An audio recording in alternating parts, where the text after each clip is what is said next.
We all hate that feeling of regret that comes after a decision, and I imagine you're wondering how you can prevent it.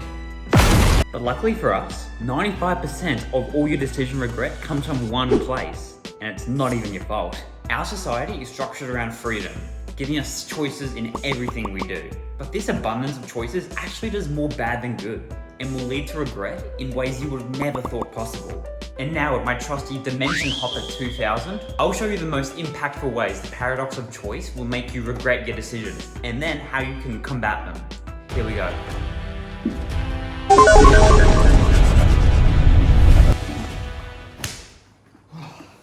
Okay. And in this first dimension, we see the first way that having too many choices can lead to regret on your decisions. I think they're making a decision about what basketball shoes to buy. The thing about making a good decision is that you have to think deeply on each choice. You can't really make a good decision unless you know all the alternatives and possibilities, right?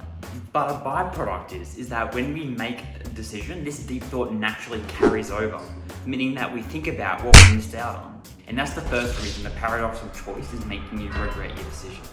When you only have two options to choose from, say having pizza or burgers tonight, and you choose pizza, you only have to think about how you missed out on burgers. But when you have 20 options available, you think about the 19 alternatives that you didn't choose, meaning that your decision regret just nine-tupled. When that guy was choosing between basketball shoes, there were so many different brands and types and shapes of the shoe that he could have chosen, meaning that his final decision left him so much less satisfied.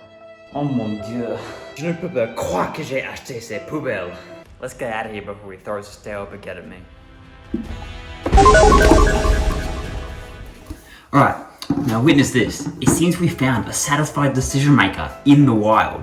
Here we see their tactic in action, and although super obvious, it's actually crazy how good it is at eliminating regret. It's obvious, but I had to say it eventually. You have to limit your choices. When you have less choices, the regret that you feel when passing over each option happens less, meaning that your total regret is severely diminished. But even if this will eliminate 75% of decision regret, there is still another danger that you need to look out for, which we'll find in our next dimension. Right, see the next thing that having too many choices does to your decision regret? Take a look at this. What's up guys? Today I conquered the biggest galaxy in the universe. No. I sacrificed 100 virgins to ensure a good harvest this year. No. I'm gonna show you how to kill your own brain cells. You see, when we have so many choices, we expect that the perfect option exists out there somewhere.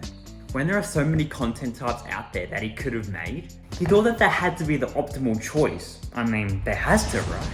But this is actually a fallacy that led him to spending so much more mental energy on the task than he needed to, all on a wild goose chase that left him not only exhausted, but so disappointed himself when he turned up empty-handed. But in reality, there are no perfect options. They all have drawbacks and pros and cons that will make you want to choose each one over each other. But having lots of them only exacerbates the problem and makes you feel so much worse about the decision that you end up making. But compare it to this dimension where our star content creator employs a strategy that is amazing for eliminating your decision regret. He knew that endlessly searching for the perfect choice would leave him empty-handed, so instead he stopped at the good enough. This is called satisficing, and it's when you immediately go with an option that satisfies your basic needs when it comes up.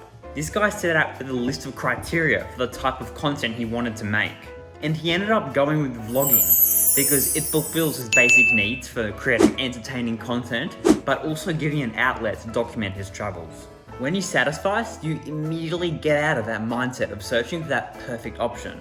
You're effectively limiting the choices you see altogether, meaning that not only do you feel less regret for the ones you didn't choose, but you also end up feeling more satisfied about the one that you did choose. Now, obviously it's hard to be a satisficer, especially when society's values are working against it. But even doing it just a little bit will eliminate most of your decision regret, and you'll spend less time on that decision as a little bonus. Trust me, it will change your life.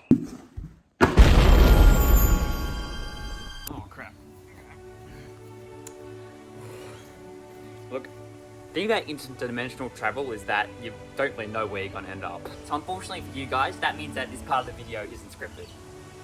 Or maybe it is, and the government's trying to tell us. Guys, his game's a bit annoying anyway, am I right? That guy back there, I'm sure he regrets his decision about making this video in the first place. By clicking on this video right here about how Duolingo has hacked education is not a decision that you're gonna regret making. And for every view that video gets, he's gonna move 10 frames forward to getting to his home dimension. Guys, get him the help, he really needs it.